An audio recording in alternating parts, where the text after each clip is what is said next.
Sa bayan ng Lemery, Batangas, matatagpuan ang isang napakalaking abandonadong kastilyo. Isang istrukturang tila direktang hinango mula sa mga fairy tale o pelikula. Sa unang sulya pa lang, sa ganda at kaakit-akit na itsura nito, iisipin mong nasa ibang bansa ka, marahil sa Europa o sa mga kahariang na madalas nating napapanood sa sinihan.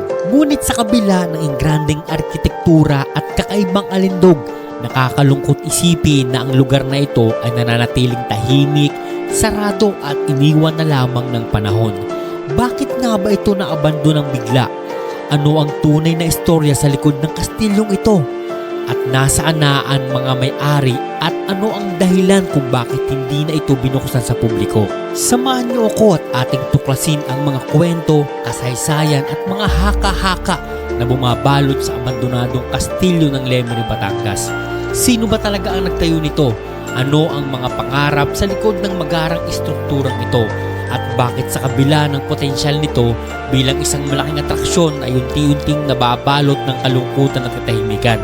Yan ang susubukan nating alamin dito sa video na ito.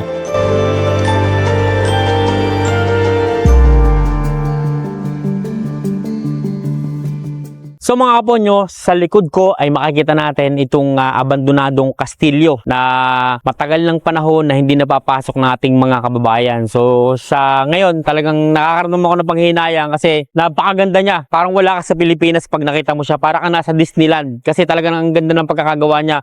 So mapapansin nyo, may mga palaruan pa sa baba niya, may mga parang maliliit na Ferris wheel, tapos sa kabandaron, tapos may parang bilog doon na parang swimming pool na mayroong laman tubig. So kahit matagal na talaga at kupas na yung mga pintura, kitang-kita pa rin yung ganda ng pagkakagawa niya at talagang kaya dinadayo pa rin dito. So sa kabilang side naman dito mga kaponyo, makikita nyo, marami pa rin at sa ating mga riders na dumadaan dito at nagpipicture kasi nga napakagandang background itong kastilyo na to kasi wala kang makikitang kastilyo na ganyan yung yari na talagang halos hinango sa Disneyland kung makikita nyo mabuti. So ito yung kauna-unahang kastilyo na itinayo dito sa Batangas. Kaso nga lang nakakapanghinayang na hindi na siya nabuksan sa publiko at hindi na napapasok ng ating mga kababayan.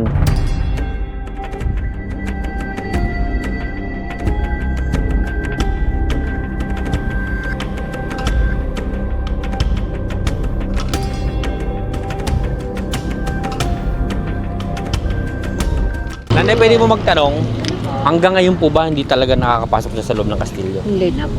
Ang nakakapasok hulaan diyan ay mga homeowner lamang. Homeowners? Opo. Paano homeowners po? Meron po bang May bahay po sila diyan. may bahay po ba sa loob niyan? Bahay. Ah, Yan ho lang ang nakakapasok diyan. Kahit o member hindi ho nakakapasok diyan. okay.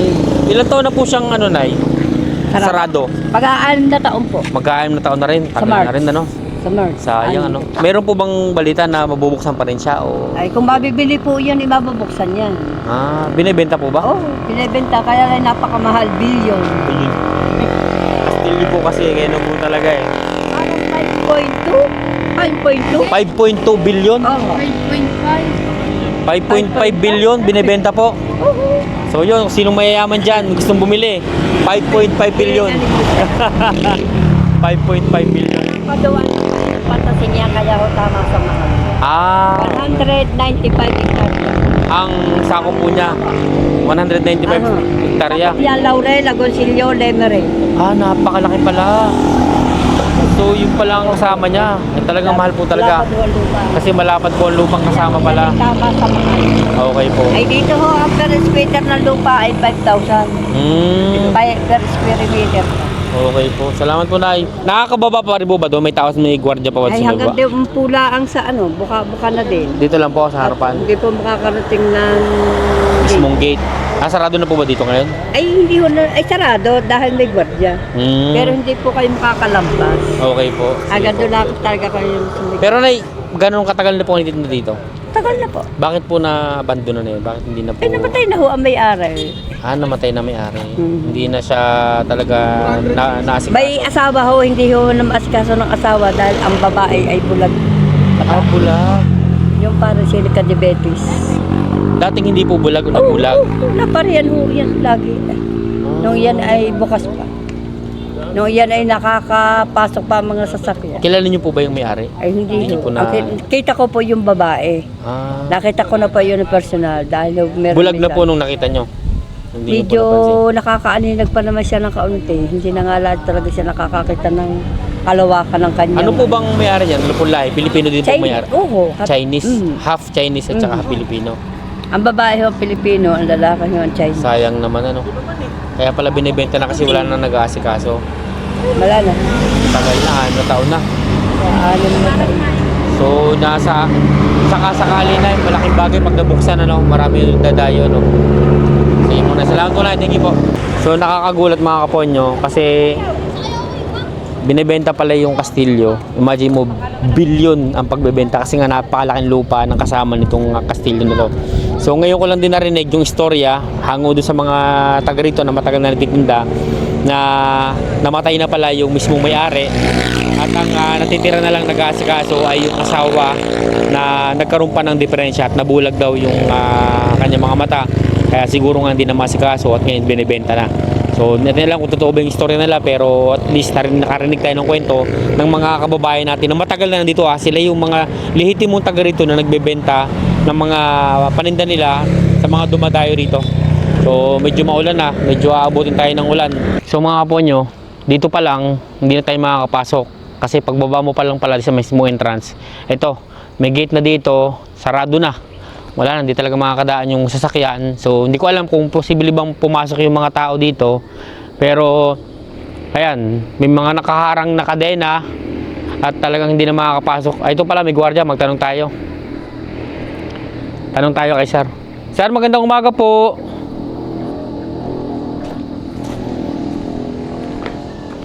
Sir, yung area, hindi na ba talaga nakakapasok dito? Gano'n na po katagal yung... Sir, gumagawa lang kami ng information tungkol po doon sa Kastilyo.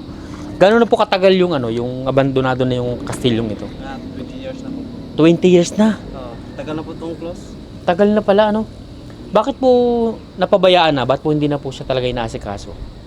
Ay, bulok na po dyan sa loob. Hindi. Mga salamin naglaglagan na. Sira na po talaga. Pero as for now po, yung mga tao, may nakakapasok pa rin dito. Pero mga mga unit owner. May sarili silang bahay dyan. Hindi lang po pala Kastilyo yung nasa loob. Hindi. Meron din po. Condominium. May kondo rin sa loob. Oo. Sayang, hindi nakakapasok, So yung pong mga hindi homeowners o hindi nakatira dyan, hindi po talaga pwede pumasok. Hindi. Kahit po humingi ng permiso o ano. Oh. Doon sa Pasay po. Sa mismong nila, Sa mismong office. sa mismong office nila. Kung kailangan dyan na pictorial sa loob, pwede. Pero yung mismong loob ng Kastilyo po, ayos pa, maganda pa rin, okay pa rin siya. Dyan po sa itaas. Dyan po sa itaas. Sa mismong itaas ng ng Kastilyo. Okay, sayang naman, no? Hindi pa natin makikita. So mga po yun, natin mapapasok yung loob kasi bawal daw pumasok sa loob ng Kastilyo. Pero nagulat ako kasi meron palang mga nakatirang mga homeowners mismong dito sa lugar ng Kastilyong ito. Yung po mga homeowners na yan, matatagal na po sila dyan talaga. Tagal na po. So ginawa ng Kastilyo, meron talagang mga condo unit na may nakatira dyan. Meron po. Okay, sir. Sige, sir. Salamat po na marami. Thank you po. Thank you po. Kuya, hindi kami pwede kahit sa labas lang. May kanto naman dyan sa taas. Pasok lang po kayo sa may kanto sa taas. Ito pong kanto na to? Dyan po kayo Malapit na po talaga siya. Pasok po sa sakyan doon? pasok po.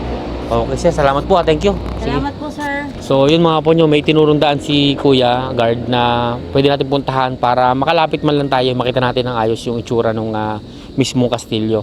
Sayang talaga kasi talagang sa akin gustong-gusto ko siyang makita ng malapitan. So, tingnan natin kung gaano kalayo yung tinuron ni Kuya Guard para mapuntahan natin. So, tara, puntahan natin. So, mga po nyo, ito, malapit tayo. Mukhang makakalapit tayo sa mismong gilid ng Kastilyong ito. Hindi man tayo makapasok, yung makalapit man lang tayo, medyo masayang masaya na ako doon. At least nakita natin ang malapitan yung mismong Kastilyo. Hindi ko alam kung may daan pa rito. Ito yung gate sa likod. Wow, pwede pa ba dito dumaan? May daan pa pala dito. Ayun, ang ganda. At least OMG, ang ganda naman. Bukas dito sa likod. Wow. Mga apo nyo, para na rin tayo nakapasok. Tingnan nyo, nandito tayo sa may likod, sa bandang bahagi, sa may likod ng, nandito tayo sa may likod na bahagi ng kastilyo.